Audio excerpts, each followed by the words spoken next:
भक्ति के रिश्ते को जब हम सदगुरु के साथ निभाते हैं तो कई बार दिल में भाव आते हैं जिन्हें हम प्रार्थना रूप में, अरदास रूप में रखने की कोशिश करते हैं। जब कभी साकार के आगे अवसर मिले तब, या फिर निरंकार रूप में हम अरदास करते हैं, प्रार्थना करते हैं।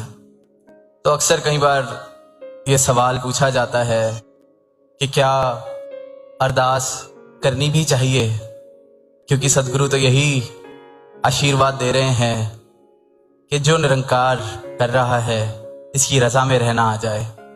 तो ये सदगुरु का विरध है। ये इन्होंने प्रेम रूप में एक रहमत दी है अपने हर एक भक्त को, एक अधिकार कह लीजिए, एक कृपा कह लीजिए। पर अरदास होती क्या है? अक्सर कई बार उस बात से हम मेल नहीं खा पाते हैं।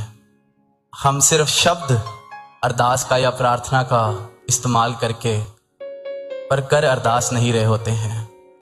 अरदास शब्द में ही अगर हम देखते हैं तो जब तक खुद को अर्पित समर्पित करके दास भावना के साथ वो भाव चरणों में नहीं रखे गए सदगुरु के या निरंकार के, तब तक उसको अरदास नहीं कहा जा सकता।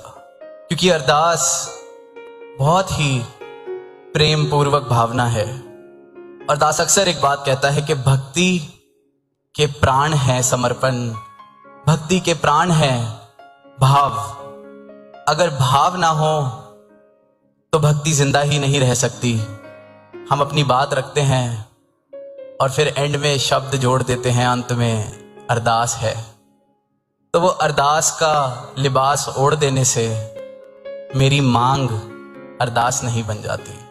क्योंकि अरदास जब कोई भक्त करता है तो वो इस रूप से करता है परमात्मा के आगे, सदगुरु के आगे, कि ये आपने अगर इजाजत दी है तो ये अरदास। पर इसके बाद आपकी इस अरदास को प्रवानगी मिलती है, नहीं मिलती, आप जी हाँ कहते हैं या ना कहते हैं, इस बात से मेरा अब कुछ लेना देना नहीं। कि आप जी आज्ञा दें, मंजूरी दें तो भी यही भाव, और आप जी ना कह दें तो भी यही भाव।